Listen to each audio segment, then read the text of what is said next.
De nature anxieuse, j'arrivais toujours 20 minutes à l'avance et je commençais à macérer comme une poire dans son vin. Je repensais à tous les moments que j'avais passés enfant dans ce parc, ce temps où j'étais le seul à ne pas me rappeler le nom des équipes de foot et le parfum des glaces. Déjà effroyablement tourmenté, il me semblait sentir mes os s'allonger dans mes culottes courtes et mes pensées devenir plus grosses que ma tête.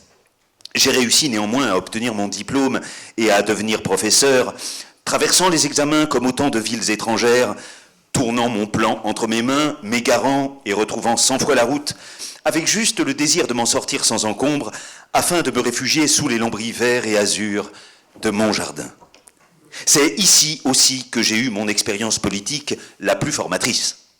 J'avais dans les 12 ou 13 ans, et j'étais en compagnie d'une fillette blonde une fin d'après-midi où déjà la lumière déclinait. J'avais recueilli sur le sol un oisillon, sans plumes et tout frêle. Il tremblait de froid, il rampait dans la poussière, incapable encore de se débrouiller par lui-même. Il faisait peine à voir, pauvre moineau. Il ouvrait grand son bec, l'air d'implorer grâce. La fillette blonde l'a pris dans sa main et l'a lancé plusieurs fois vers le ciel, aussi violemment qu'un caillou. Et, comme un caillou, il est retombé sur le sol, en battant des ailes. Chissà dove era il suo nido, in cima a quale albero, e qual era sua madre tra i tanti uccelli che volavano liberi sopra le nostre teste. E adesso che facciamo, supplicavo? Cosa possiamo inventarci per salvarlo? Chi andiamo a chiamare? Dovranno venire i pompieri con la sirena e le scale altissime per rimetterlo sul suo ramo. E dov'è che vivono i pompieri? Mi faceva un male cane quell'uccellino, me lo sentivo crepare in gola secondo dopo secondo. Qui sait où était son nid, au sommet de quel arbre, et où était sa mère au milieu des nuées d'oiseaux qui volaient librement au-dessus de nos têtes. Et maintenant, qu'est-ce qu'on va faire, me lamentai-je? Qu'est-ce qu'on peut inventer pour le sauver? À qui demander de l'aide? Il faudrait les pompiers avec leurs sirènes et leur échelle double pour le remettre sur sa branche. Et où est-ce qu'on les trouve, les pompiers? J'étais fou de douleur à cause de l'oisillon, je le sentais crever en moi, et chaque seconde ma gorge se nouait un peu plus. Alors, la fillette, jolie tête blonde, m'a pris la main, elle a cligné de l'œil et m'a chuchoté « Partons, Ruggiero, faisons semblant de ne pas l'avoir vu. » C'était comme si elle avait deviné ma pensée la plus méprisable. C'est à cet instant que j'ai découvert la réalité de l'esprit bourgeois. Et moi, dans la vie, moi, non, je ne serai jamais plus un bourgeois, un quasi-criminel. Moi, je rêve d'un monde où chacun aurait droit au bonheur. Et même si j'ai les jambes qui flageolent en le disant, moi, je suis un anarchiste, je le jure, comme Bakounine, Cafiero, Malatesta, Bono, anarchiste, comme mes copains anarchistes, Rocco et Mariano. L'oisillon mourut quelques minutes plus tard, mais dans la laine de mon bonnet. Ma perché facciamo queste robe qui nelle parrocchie? Mais pourquoi on fait tous ces trucs dans les églises?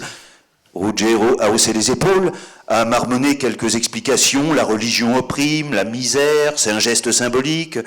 De toute façon, on ne comprend rien non plus quand Ruggiero fait son cours. Rocco, par contre, lui, n'a pas apprécié ma question. On en a parlé 100 fois, je te l'ai déjà expliqué 100 fois. Nous ne permettrons pas à cet enfant de finir sur la croix, une couronne d'épines sur la tête, se chargeant de tous les malheurs de l'histoire. Nous le libérons de son destin et nous l'envoyons jouer avec les autres ce morveux. C'est clair? Non permettiamo che quel bambino finisca in croce, con le spine in testa, a consacrare tutto il dolore della storia. Noi lo liberiamo dal suo destino e lo mandiamo a giocare con gli altri, quel mocciosetto. È chiaro? Il fait plus froid à l'intérieur de Santa Merenziana que dans le parc de Villa Paganini. Un nuage fume devant la bouche, en marmonnant le « Je vous salue Marie », alors personne ne prie. Sauf au premier rang où un groupe de bigotes est disposé à attraper une pneumonie. On s'est doucement rapproché de la chapelle latérale où avait été installée la crèche, franchement lamentable.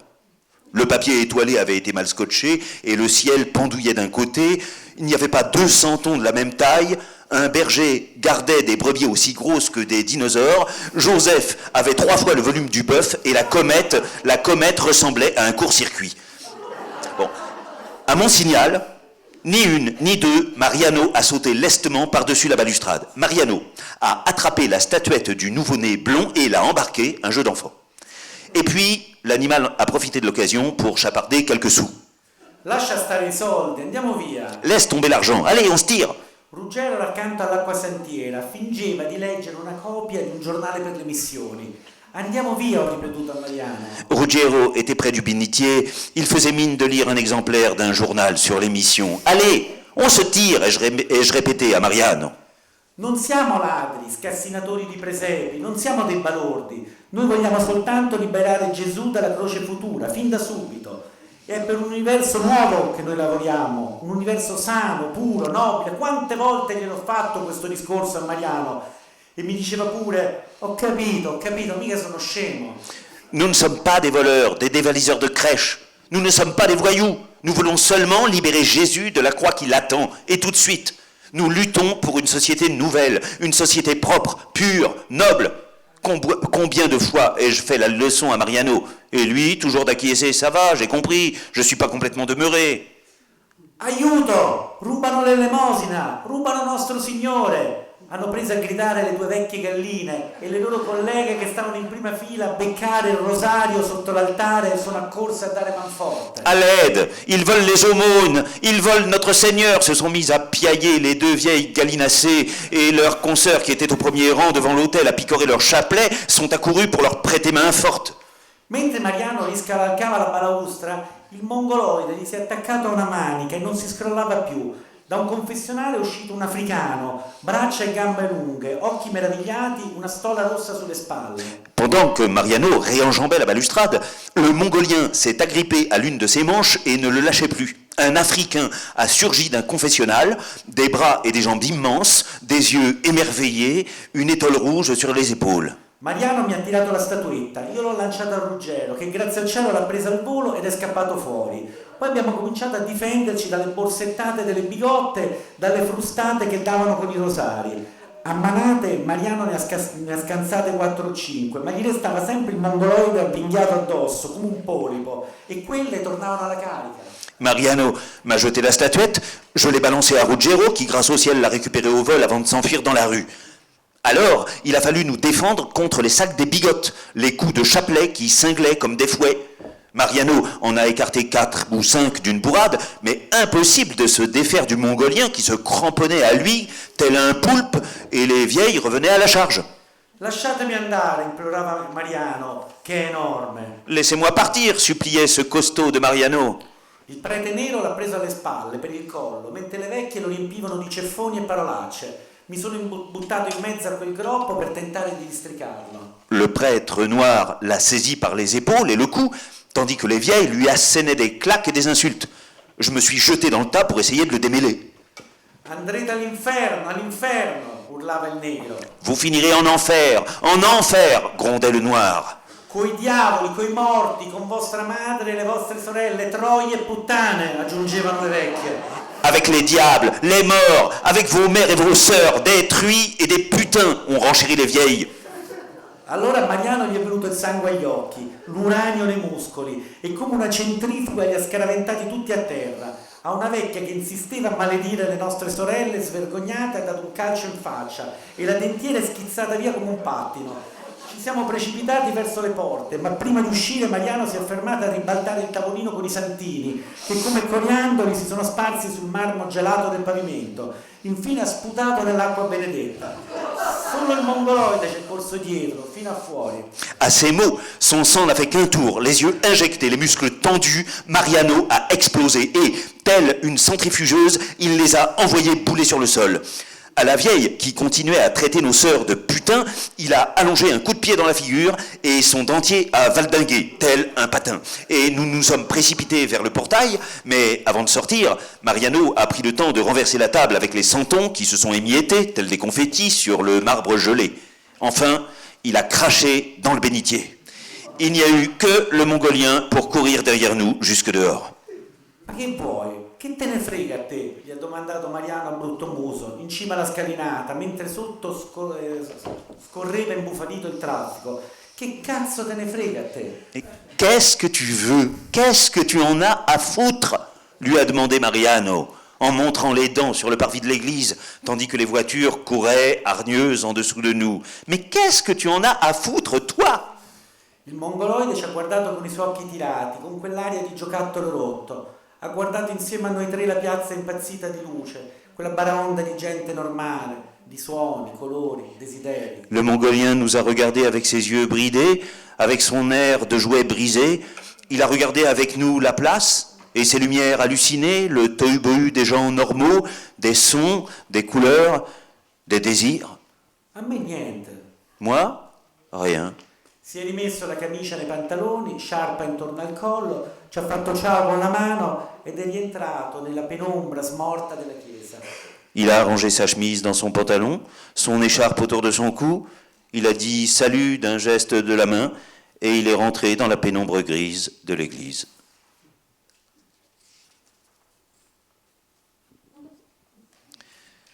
C'est le jour suivant qu'est né le grand cirque des Glingues. Simple et limpide, comme le sont les grandes idées. J'étais installé derrière ma table en formica, le journal devant moi, et en moi, ce qui semblait un désert. Un néant incandescent, furieux, plein de bosses. « Hé, concierge, les chiottes sont dégueulasses. Donnez-leur un coup de serpillière. » s'est plaint un élève qui possède 3 noms de famille et perd déjà ses cheveux. « Le petit marquis n'a qu'à le faire lui-même, lui ai-je rétorqué. 2 minutes après, Carapace, le directeur, a déboulé, en beuglant. « On vous paye pour laver les chiottes, pas pour lire les petites annonces dans le journal. Et je ne veux plus vous voir chaque jour avec une tête à caler les roues du corbillard. Ici, dans mon école, on est tous de bonne humeur. » J'ai eu droit aussi à la visite de la proviseure, qui soulignait chaque mot de ses lèvres rouges. « D'une air, soyez gentil. Le progrès commence par les choses les plus humbles. Au travail, monsieur le concierge, vous allez me faire reluire nos toilettes comme un diamant, d'accord ?» Bref, j'ai été nettoyé. Et ce faisant, je cogitais, ils pissent, comme ils vivent, au petit bonheur, en dégueulassant tout, puisqu'il y aura toujours un mec pour récurer. Ils ont besoin d'une correction, je méditais. Et à chaque coup de serpillière, je voyais scintiller sur mes pensées une lame effilée. Il faut leur donner une leçon cruelle, parce que la vérité ne pourra jamais toucher des gens comme eux. Leur race ne comprend que ce qui fait physiquement mal. À la récré, une solution m'a été servie sur un plateau d'argent. Mariano m'a raconté qu'un de ses copains vendait une vieille Jeep, un 4x4 cabossé. Ce pourrait être notre navire pirate. On naviguerait en fichant la pagaille, on saccagerait les bagnoles des riches. Après tout, cette ville n'est qu'un vaste rodéo pour autotamponneuses, mais nous, on cognera plus dur. Mariano y avait songé toute la nuit, se tournant et se retournant dans son lit, tandis que son père regardait la télé, et maintenant, il savourait d'avance le fracas des voitures embouties, les pleurs et les cris des propriétaires. Il se donnait une tape dans le gras de la main, et il se délectait. Quand nous verrons une belle voiture en double fil ou en sens interdit, nous la massacrerons, pigés. On ne leur pardonnera rien, on ne peut plus leur pardonner. Pour moi, ça roule, ai-je aussitôt ajouté, avec mon seau et ma serpillière puant entre les pieds. En d'autres circonstances, j'aurais aimé un projet plus rigoureux, une ligne existentielle, mais à ce stade, ça m'allait très bien d'emboutir la société. Ruggiero, de son côté, branlait la tête. Il écoutait et branlait la tête. On ne pouvait pas discuter plus longtemps, les lycéens et les profs tournaient avec leur pizza à la main, la proviseure nous surveillait, le type qui enseigne les mathématiques m'a demandé de lui apporter des craies neuves et d'effacer la nuée de bits dessinés sur le tableau, la prof de sciences voulait l'homme tronc en plastique que nous gardons dans une armoire afin de lui retirer le cœur, les poumons, le foie et bien faire voir tout ça aux élèves. Ils veulent savoir où se logent les tumeurs, m'a-t-elle précisé. Je peux leur montrer aussi où se loge le bon sens, ai-je suggéré. Apportez-moi l'homme tronc et arrêtez de toujours jouer au plus fin, monsieur le concierge. Ouais, c'est ça. Esquintons leur bagnole, à tous. Retirons le confort peinard de dessous leur cul, à la guerre comme à la guerre, pas de quartier. Mais Ruggiero continuait à branler la tête comme une violette dans le vent. Le grand cirque des Glingues, a-t-il dit, inspiré. Voilà ce qu'on va faire, et tout de suite. Me l'ero sognato verso l'alba, dopo che per tutta la notte mi erano venuti a fare visita corvi e briganti. Vieni con me, Ruggero, e io l'ho seguita. Dopo un attimo eravamo sul viale di Tor di Quinto, camminavamo al centro della strada e non passava neanche un motorino. Non posso star fuori troppo tempo. Mia madre mi aspetta per cena, dicevo. Mi sono girato e ho visto mia madre che camminava dietro a noi. Ero un poco imbarazzato a ritrovarlo in quel viale di puttane e sfasciacarrozze, però mi sembrava che fosse tranquilla, che si trovasse bene. E poi d'improvviso c'era altra gente che ci seguiva, persone mai viste, ma anche professori della scuola, tanti cani e ragazzini di Villa Paganini, e anche le donne dei focheracci con le calze a rete, e Rocco, e Mariano, e Carapace, e il lupo siberiano. La luce era giallastra, come se venisse da un'immensa lampadina sporca. L'asfalto era ricoperto dalla segatura. Dove stiamo andando, Sara? Dove andiamo? Lei mi ha passato un braccio intorno alla vita e allora io le ho messo un braccio sulle spalle. Da nessuna parte, Ruggero. Non vedi che siamo arrivati? Era bello stare allacciati in quel modo e allora ho alzato gli occhi. Ricordo benissimo i rami spogli dei platani, qualche volo d'uccello, la luce smorta e più in alto, ma molto più in alto. Al posto del cielo c'era un tendone rosso e blu che copriva tutto quanto e un trapezio che oscillava nel vuoto. Dove siamo? Cos'è questo? Sara mi ha posato la testa sulla spalla e mi ha guardato un po' di sbiego. È il grande circo invalido, non lo riconosci ancora? A questo punto mi si sono appannati gli occhiali e non ho visto più nulla. Elle m'était apparue au matin, alors que j'avais été visité toute la nuit par des corbeaux et des brigands. J'avais rêvé de Sarah, drapée dans une tunique blanche. « Viens avec moi, Ruggero !» Et je l'avais suivie. L'instant d'après, nous nous trouvions sur le viale des Torri di Quinto. On marchait au milieu de la route où ne passait aucun véhicule, pas même un scooter. Je disais, je ne peux pas m'absenter trop longtemps, ma mère m'attend pour dîner. Je me suis retourné, j'ai vu ma mère qui marchait derrière nous. J'étais un peu mal à l'aise de la croiser ici, dans cette rue pleine de putains et d'épaves de voitures, mais elle avait l'air détendue, de s'y trouver bien. Et puis, soudain, d'autres personnes se sont mises à nous suivre, des inconnus, mais aussi des professeurs du lycée, des meutes de chiens et les enfants du jardin de Villa Paganini, et aussi les femmes en barésie autour des braseros, et Rocco, et Mariano, et Carapace, et le loup de Sibérie. La lumière était jaunâtre, comme si elle tombait d'une gigantesque ampoule sale. Le bitume disparaissait sous la sûre. Où est-ce que nous allons, Sarah? Où est-ce qu'on va? Elle a passé son bras autour de ma taille, alors j'ai posé le mien sur son épaule. Nulle part, Ruggero. Ne vois-tu pas que nous sommes déjà arrivés? C'était bon de rester ainsi, enlacés. Et j'ai levé les yeux, je me souviens dans le moindre détail des branches dénudées des platanes, du vol des oiseaux, de la clarté blafarde, et plus haut, bien plus haut, au lieu du ciel, il y avait un gigantesque chapiteau rouge et bleu qui recouvrait tout, et un trapèze qui se balançait dans le vide. Où est-ce que nous sommes? C'est quoi? Sarah a appuyé sa tête sur mon épaule et m'a regardé un peu en biais. C'est le grand cirque des Glingues. Tu le reconnais, non? À ce moment, mes lunettes se sont embuées et je n'ai plus rien vu. Et c'est ainsi que le grand cirque des Glingues a vu le jour. Un air de rose et de furoncle. Il y avait 30 ou 40 paysans sur la placette de Némi, le béret sur la tête, la fine cravate du dimanche et des paluches comme on n'en voit plus. Ils ont fait cercle en attendant le spectacle. Quelqu'un a dit « C'est les gars qui ont collé les affiches sur nos murs !» Le ciel aride au-dessus de nous avait l'air d'une bassine de plastique bleu. Derrière un étal, une femme avec un gros foulard noué sous le menton poussait des aboiements gutturaux pour vendre ses fraises. Une couvée de touristes blonds en Bermuda se reposait sur la margelle de la fontaine à des milliers de kilomètres de son nid. Le signor Mario a tendu au public un jeu de cartes. « Qu'est-ce que c'est » a-t-il demandé. Et un paysan avec un béret sur la tête a répondu « C'est un jeu de cartes !»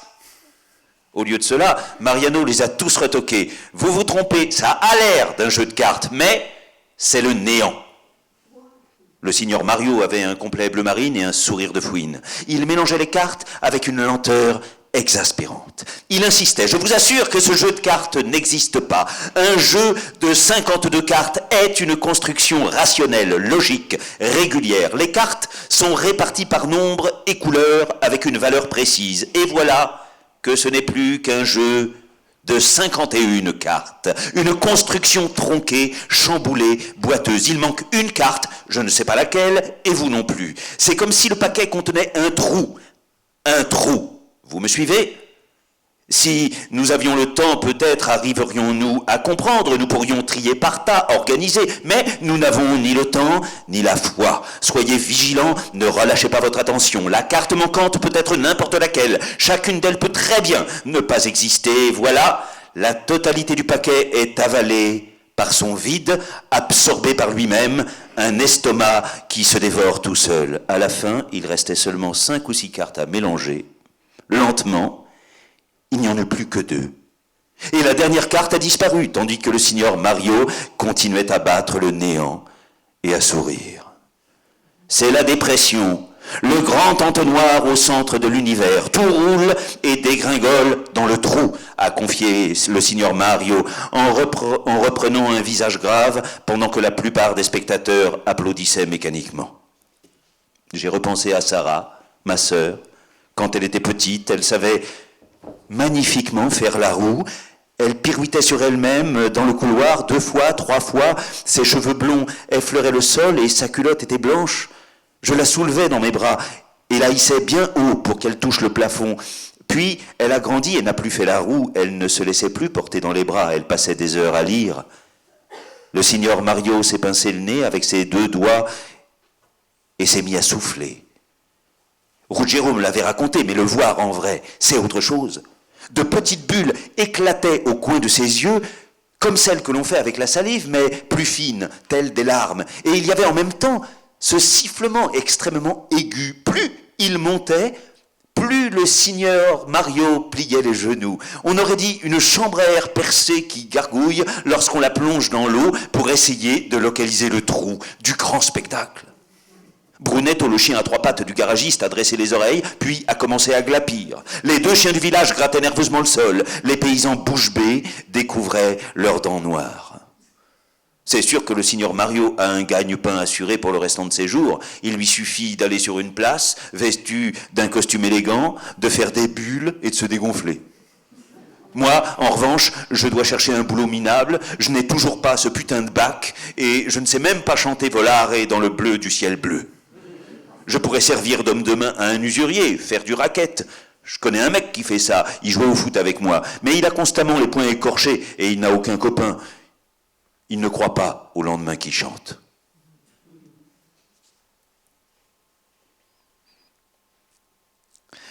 Quand je suis arrivé à l'étage où habitait Mariano, j'en avais perdu le compte. 6 rampes d'escalier de 19 marches, mais j'étais à bout de souffle et je n'étais plus capable de faire la multiplication. C'est pareil quand Carapace me tend l'enveloppe contenant ma paye. Je voudrais tout recompter méticuleusement, additionner les contingences, l'extraordinaire, soustraire l'assurance, les retenues. Je remplis des pages de chiffres, je me creuse la tête, jusqu'à ce que Louiselle, là, ma femme, arrive, prenne la liasse de billets dans sa main grasse et boudinée par les bagues. Elle soupèse et évalue je ne sais comment, avant de dire « Carapace, t'as encore roulé cette fois-ci, concierge ». Voilà ce qu'elle me dit. Elle qui est seulement foutue de dépenser. La porte de l'appartement de Mariano était ouverte. Permesso? On peut entrer ? A demandé Ruggiero en essuyant ses chaussures sur le paillasson, mais à l'intérieur, personne n'a répondu. L'appartement baignait dans la puanteur et la pénombre. L'unique lueur provenait du téléviseur allumé dans une pièce sur la gauche, derrière une porte en verre dépoli. Le père de Mariano devait avoir un sommeil de plomb.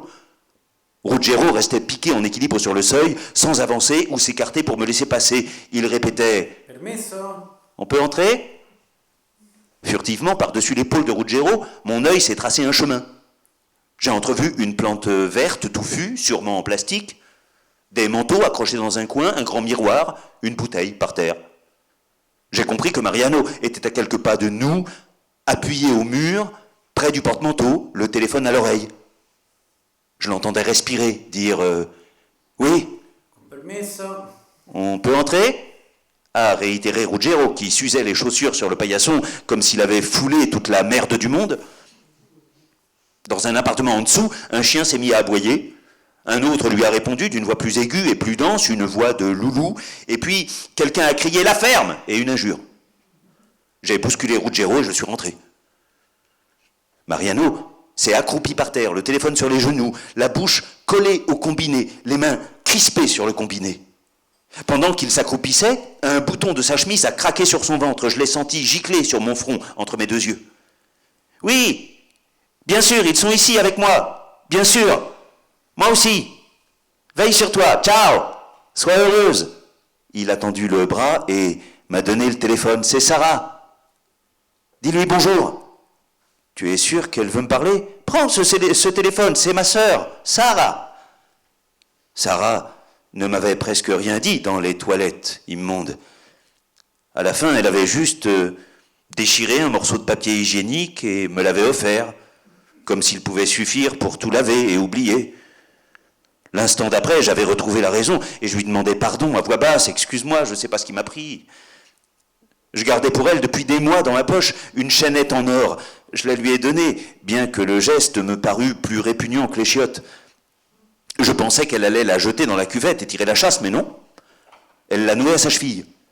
Ça s'est passé comme ça, Rocco. Il ne faut pas en faire un drame. Et elle s'est glissée à l'extérieur. « Sarah !» ai-je crié dans les petits trous du combiné, et il m'a semblé de nouveau que ma voix nette et puissante, pour arriver jusqu'à elle, se sectionnait en dizaines de vers rampants. « Sarah ! C'est moi, Rocco ! Tu es où ?» Seul un bourdonnement exagéré parvenait à mes oreilles, quelque chose comme un énorme cachet effervescent, aussi gros que la lune qui se dissolvait dans l'eau de mer. Ruggiero était à présent à côté de moi, lui aussi, pressait sa tempe contre l'appareil pour attraper un mot, un son encourageant. Sarah, sono Ruggiero. Sarah, c'est Ruggiero. Et je sentais son souffle sur ma bouche. Mariano était maintenant agenouillé et tendait la tête pour écouter. « Tu reviens quand ?» ai-je demandé par-dessus la voix de Ruggiero. Et lui, par-dessus ma voix, plus fort encore, plus hardi, il a ri, il a dit « Ci manchi, Sarah. » « Tu nous manques, Sarah. » On entendait un bruit, mais je n'arrivais pas à identifier. Je suis capable de reconnaître la voix de chaque élève derrière une porte de classe. J'ai un catalogue parfaitement étiqueté dans ma mémoire. Le timbre, la toux, le visage, le nom. Mais à cet instant, je ne réussissais pas à donner un contour à ce son qui parvenait jusqu'à nous. Je ne me représentais pas Sarah, très loin où elle était. Je ne la distinguais plus. Il y avait quelque chose dans le ronronnement qui s'affaiblissait. Quelqu'un essayait de communiquer, je ne discernais pourtant aucune phrase cohérente, aucune syllabe italienne. Je tentais de m'imaginer Sarah dans une cabine téléphonique, au milieu d'une place confuse et tumultueuse, au milieu d'un marché indien, d'une insurrection mexicaine. J'essayais de saisir le mouvement des lèvres. Sarah qui murmurait « Ça s'est passé comme ça, Rocco, il ne faut pas en faire un drame », à l'intérieur de toilettes malpropres, aussi démesurées que l'Asie ou l'Amérique. Mais elle était plus loin encore, bien plus loin que je ne pouvais l'imaginer. C'est étrange, mais dans le téléphone, je l'entendais rire. È strano, ma nel telefono la sentivo ridere. Certains moments, je me sentais, moi, Mariano, celui de devant, qui allait en tirant sur la laisse comme un molosse. À d'autres moments, je me sentais le dernier dans une file invisible de prisonniers, titubant derrière les autres avec mes cuisses grasses qui frottaient, suivant les pensées de Rocco et Ruggiero et de la route. Je répétais « Venez, je vais vous montrer quelque chose, on y va, maniez-vous, vous verrez, faites-moi confiance ». Nous nous rapprochions du Tibre qui s'allongeait et s'abolissait comme l'élastique d'un vieux caleçon et la ville tout autour s'épuisait, moins de maisons, moins de lumière, moins de choses partout. Nous avons dépassé l'obélisque dressé haut devant le stade, le pont Milvio et le pont des Aigles, des terrains vagues, toujours plus loin en direction de Tor di Quinto, sous les platanes vastes comme des forêts, sur les dalles du trottoir soulevées par d'énormes racines. Où est-ce qu'on va ? Ça fait une trotte pour l'école, non ? Nous n'arriverons jamais à l'heure. C'est la route que j'avais empruntée avec Sarah lors de notre dernière soirée ensemble. Ça avait été une belle journée et une nuit encore plus belle avec Sarah, ma sœur.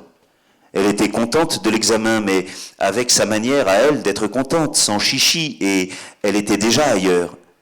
Elle avait réussi toutes les épreuves, je le savais, calme, précise, 1000 fois plus intelligente que ces vicieux, avec leurs interrogatoires policiers, leurs pièges foireux. Ensuite, je l'avais filmée du haut de la terrasse du Pincio, ce jour heureux et éclatant de soleil, et puis je l'avais emmenée à la mer, avec une voiture que j'avais volée pendant qu'elle était allée boire un verre d'eau fraîche dans un bar. Je m'étais débarrassé de mon pantalon et de mon maillot lourd de sueur et je m'étais baigné, là, sur la plage, au moment où le soleil venait juste de disparaître, lorsque la mer était devenue un immense bouillon obscur.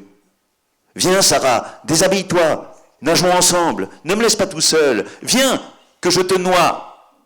Je l'aspergeais d'eau depuis le rivage, plus rien ne m'intimidait. Elle restait assise sur un transat oublié, les mains entrelacées derrière sa nuque, les pieds nus fouillant le sable. « Ça ne me dit rien, je te regarde !»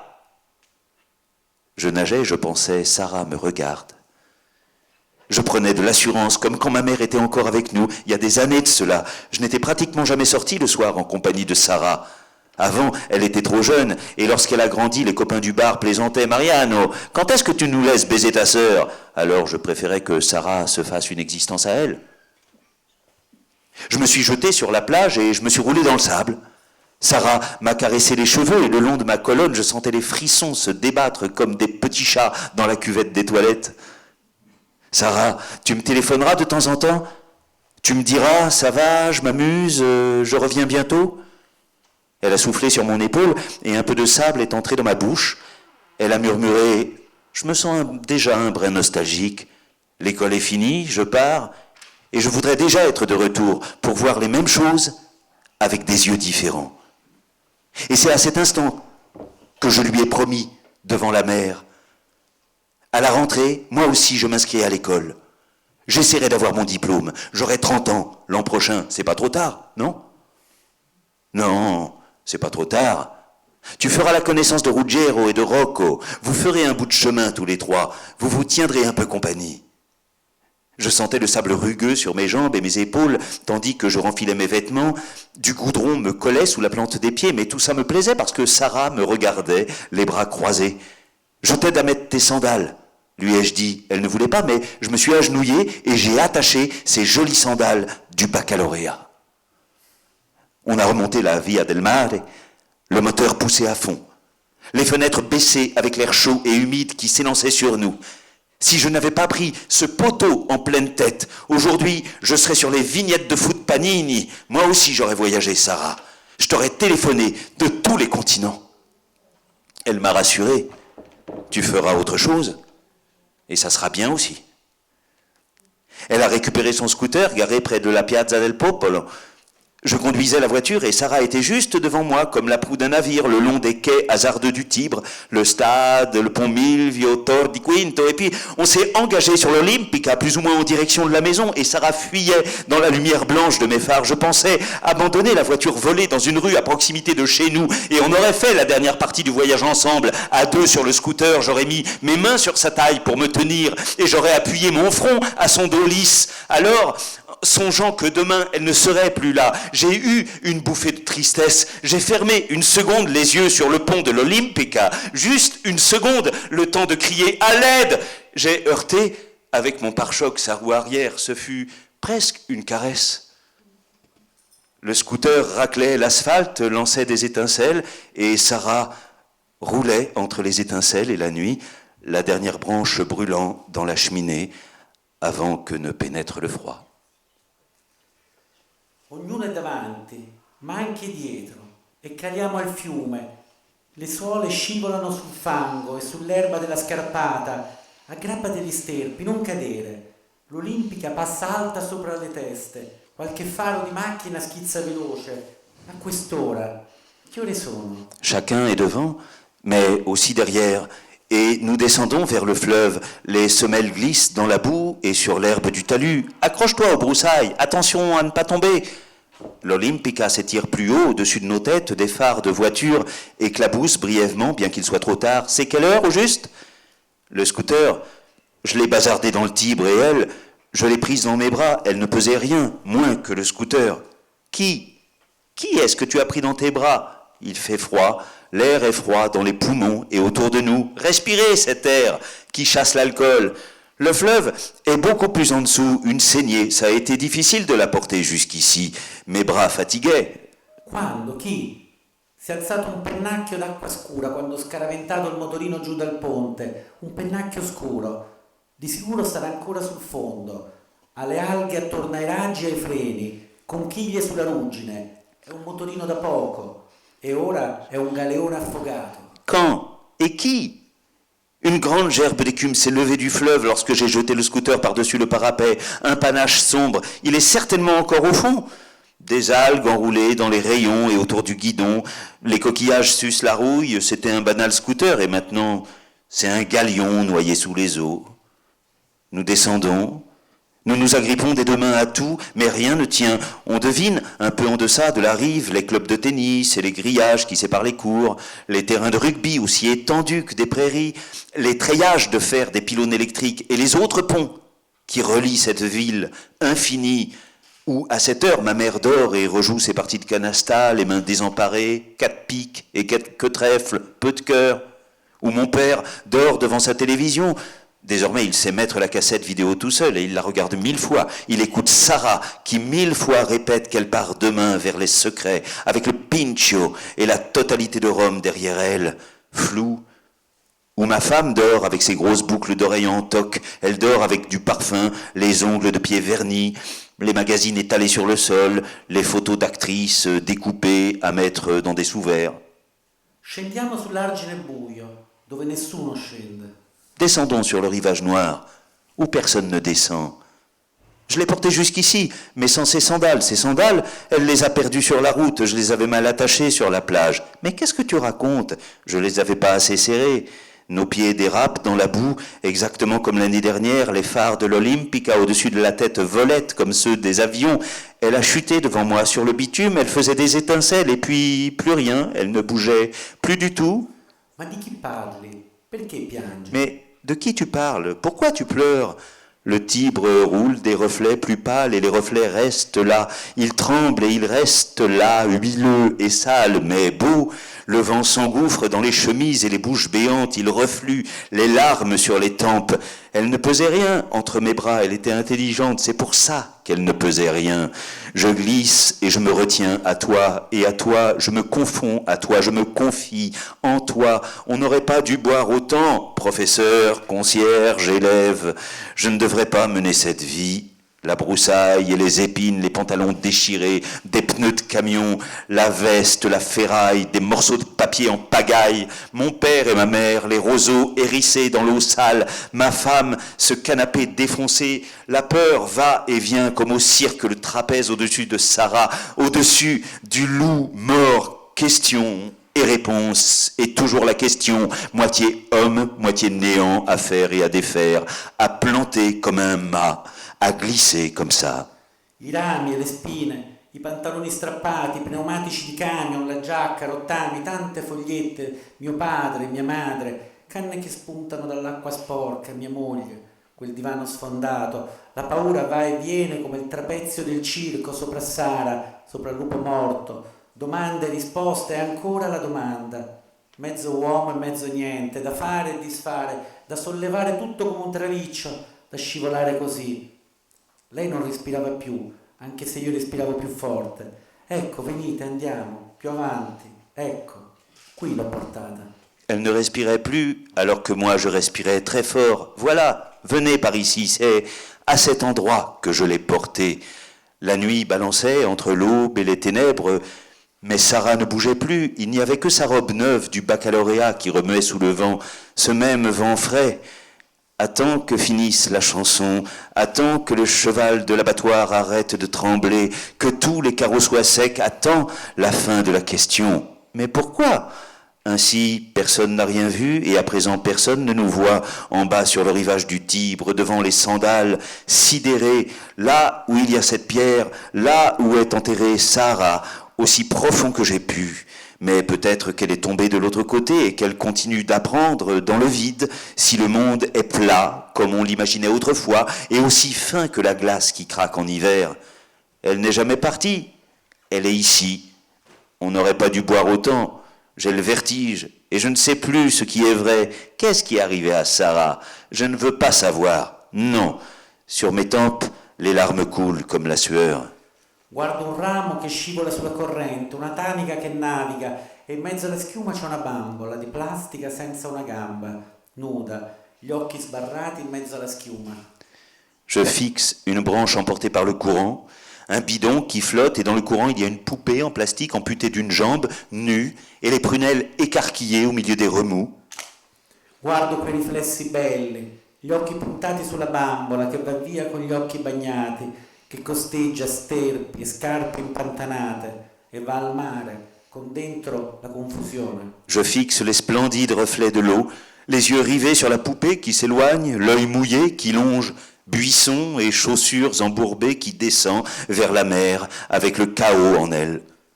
Ma che facciamo in riva al fiume, in mezzo al buio? Nous faisons quoi perdus dans le noir, au bord du fleuve? Sarah est enterrée ici, vous savez, maintenant. Plus, bien plus, et pas grand-chose. Je voudrais crier son nom, Sarah, au lieu de ça j'ai vomi dans les eaux du fleuve.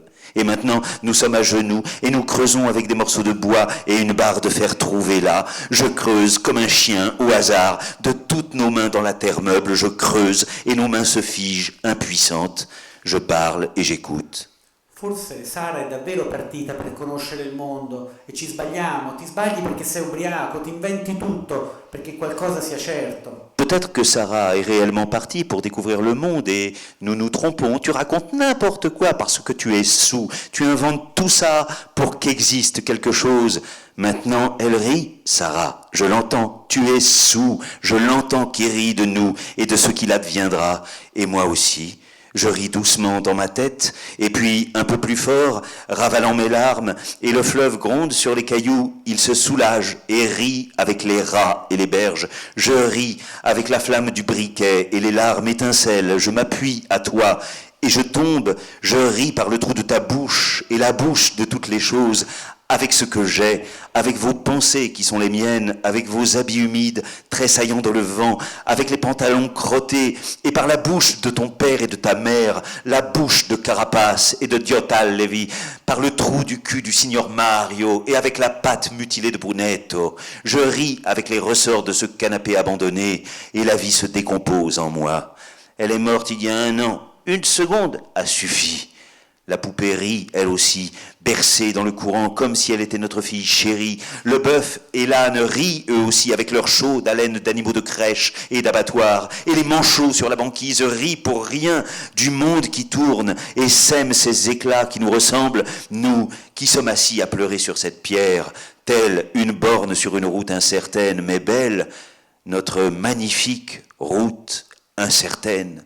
Pourquoi on rit? L'Inde, l'Amérique, Rome, ce n'étaient que des mots. Elle est morte et elle ne reviendra pas en arrière, ici, avec nous.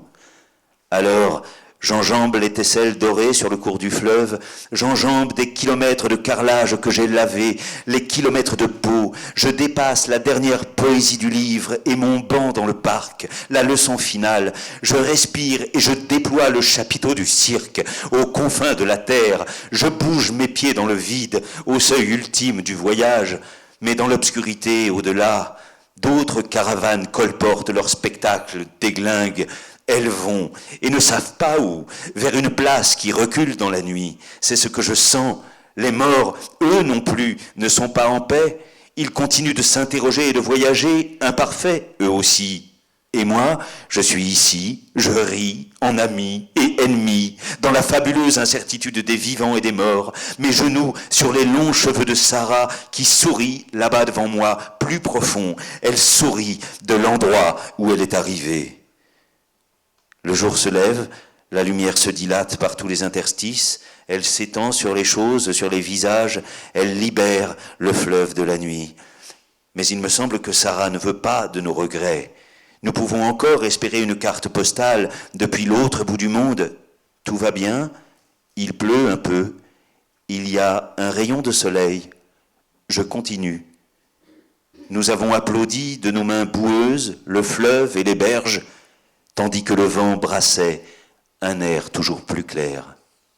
Allora scavalco il fiume che scorre tra le piastrelle scintillanti, scavalco i chilometri di pavimenti che ho lavato, chilometri di pelle, supero l'ultima poesia del libro e la mia panchina nel parco, la lezione finale, respiro e gonfio il tendone del circo fino al bordo, muovo le dita dei piedi sul mio orlo, sul confine estremo del viaggio, ma da quell'ombra se ne partono nuovi circhi invalidi, vanno e non sanno a cosa, a una piazza che scappa sempre più in là. Questo sento, che neppure i morti se ne stanno in pace, continuano a domandare, a viaggiare, incompiuti anche loro. Io sono qui, che rido degli amici e dei nemici, nell'incertezza bella dei vivi e dei morti, con le ginocchia sopra i capelli lunghi di Sara, che sorride fin dove è arrivata. Comincia l'alba, la luce esce da ogni poro, sale sulle cose, sulle facce, libera il fiume dalla notte. Eppure mi sembra che Sara non voglia disperazione, che possiamo ancora aspettare una sua cartolina, da molto lontano. Tutto bene, piove un poco, c'è un po' di sole, proseguo. Con le mani infangate abbiamo applaudito il fiume e le rive, mentre il vento ci mescolava a un'aria sempre più chiara.